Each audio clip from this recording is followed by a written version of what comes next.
Pada pagi yang kelabu di Tower of London, pada waktu itu tanggal 27 Mei 1541, Margaret Pole terbangun bukan oleh suara lonceng atau langkah penjaga, melainkan oleh kesunyian yang terasa ganjil. Udara di sel batu itu dingin, lembab, dan berat. Dia berada di sana cukup lama untuk mengenali ritme penjara. Ada jam makan, ada pergantian penjaga, doa pagi. Tapi hari itu beda banget. Gak lama kemudian, pintu besi itu terbuka. Seorang sipir penjara masuk, wajahnya kaku banget, dan suaranya datar seperti orang yang menyampaikan sesuatu yang bahkan dia sendiri tuh malas untuk mengucapkan. Margaret diberitahu bahwa dalam waktu 1 jam dia akan mati.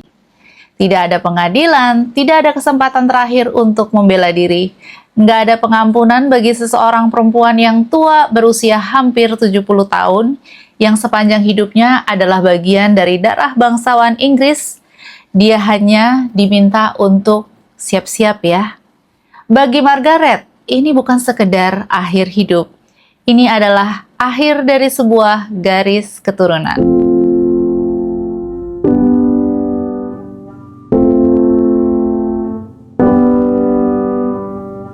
Hai Mars, hai Venus, apa kabar semuanya? Semoga semuanya selalu dalam keadaan yang sehat. Welcome back to Hokus Pokus, cerita-cerita bareng aku, Ivani. Kalau kamu belum subscribe channel ini, aku sangat berterima kasih banget kalau kamu mau subscribe. Channel ini akan berisi cerita-cerita tentang sejarah, kehidupan bangsawan, dan monarki yang belakangan ini akan banyak aku ceritain. Jadi kalau misalnya kalian berkenan, boleh di-subscribe dulu kalau suka dengan channel seperti ini. Kita langsung saja masuk ke cerita Margaret Pole. Margaret Pole ini bukan perempuan biasa sebenarnya. Dia tuh lahir pada 14 Agustus pada tahun 1473 sebagai putri George Plantagenet, Duke of Clarence, saudara kandung dari King Edward IV. Artinya, sejak lahir, dia adalah bagian dari inti kekuasaan Inggris. Dia adalah termasuk dalam garis keturunan Wangsa York, salah satu dari 2 Rose yang saling mencabik Inggris dalam War of Rose atau Perang Mawar. Namun darah bangsawan nggak selalu membawa perlindungan. Seringkali darah itu justru menjadi kutukan.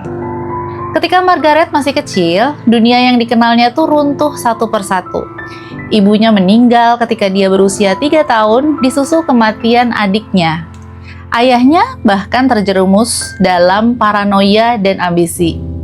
Ayahnya tuh mengira bahwa ibunya atau istrinya dan anaknya itu kayaknya dibunuh oleh konspirasi raja.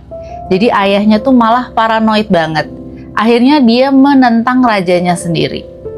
Pada tahun 1478, George Plantagenet ini malah dieksekusi secara keji karena dia terus-menerus melawan raja karena dia curiga banget sama raja yang membuat mati istri dan anaknya. Dia dieksekusi dengan cara yang sangat keji. Dia ditenggelamkan di dalam tong anggur. Dan ketika itu terjadi, akhirnya Margaret dan adiknya yang juga bernama Edward resmi menjadi anak pengkhianat dan anak yatim piatu. Sejak saat itu, hidup Margaret ditentukan oleh satu kenyataan pahit. Dia hidup selama raja mengizinkannya hidup.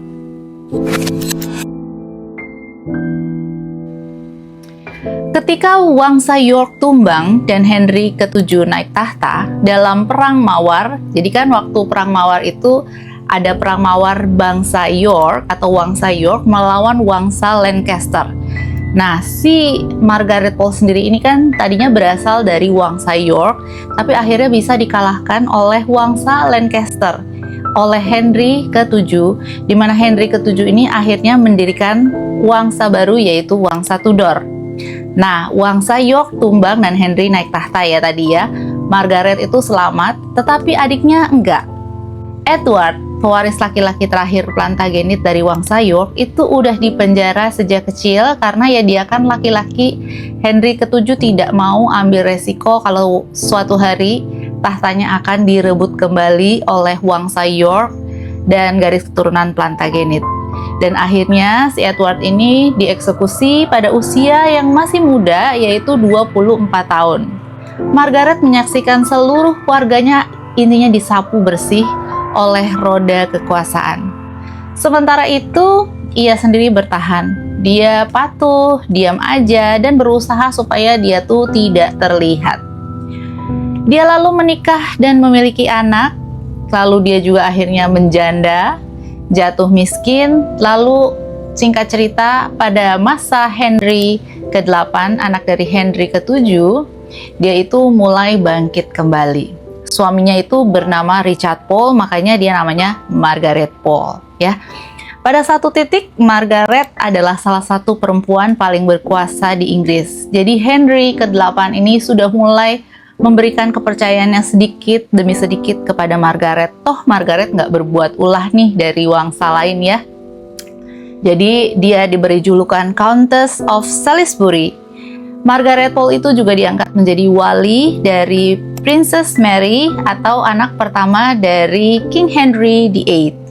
Dia pemilik tanah luas. Tetapi di balik semua itu, dia tetap seorang Wangsa York dan seorang Plantagenet.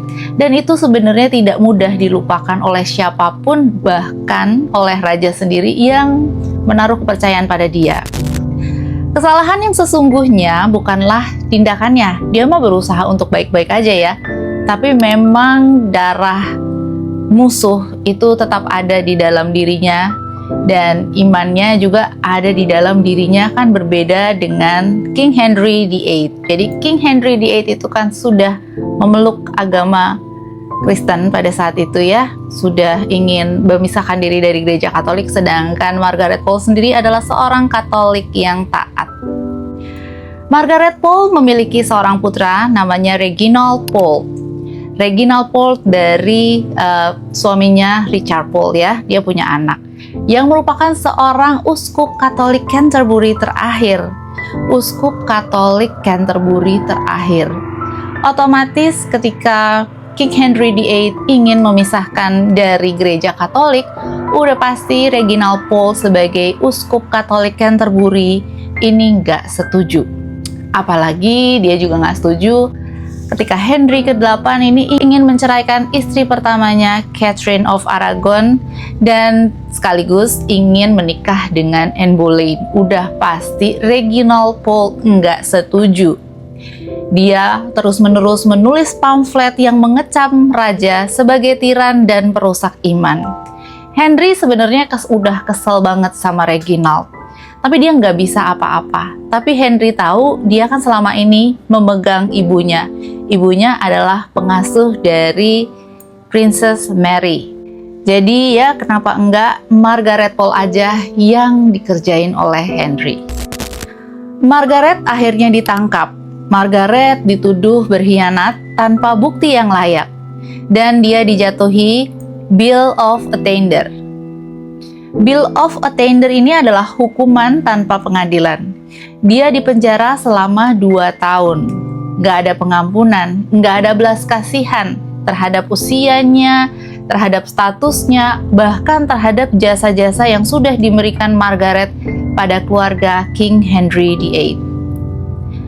Pada pagi itu, ketika dia berjalan keluar dari selnya, langkahnya lambat tapi tegak. Biar bagaimanapun dia pasti gentar. Dia dibawa ke sudut tower tapi bukan di Tower Hill. Nggak ada kerumunan, nggak ada upacara resmi, hanya sebuah balok kayu rendah yang disiapkan dengan buru-buru. Seolah-olah kematiannya adalah urusan yang ingin segera diselesaikan. Algojo yang menunggunya pun bukan algojo kepala, tapi algojo biasa. Dan yang berdiri di sana itu hanyalah seorang pemuda yang nggak punya pengalaman, gugup, dan jelas nggak siap untuk menghadapi tugas ini atau tugas untuk mengeksekusi Margaret Pole. Margaret Pole lalu melihat balok itu. Dia menolak berlutut. Dia berkata bahwa balok itu kan adalah tempat pengkhianat. Kenapa jadinya saya dibilang pengkhianat? Jika kepalanya harus diambil, maka ambillah. Tapi bukan dengan kepura-puraan bahwa dia harus mengaku bersalah. Bodo amat lah ya kalau menurut si Algojo. Pokoknya kamu harus dihukum. Ketika kapak diayunkan, tebasan pertama itu meleset. Kapak itu menghantam bahunya, bukan lehernya. Jeritan terdengar dan darahnya mulai mengalir. Alih-alih satu ayunan bersih, yang terjadi adalah pembantaian.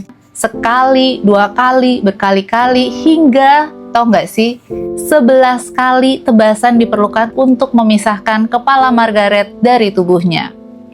Seorang saksi mata menggambarkan sebagai tindakan yang mencincang kepala dan bahu hingga hancur.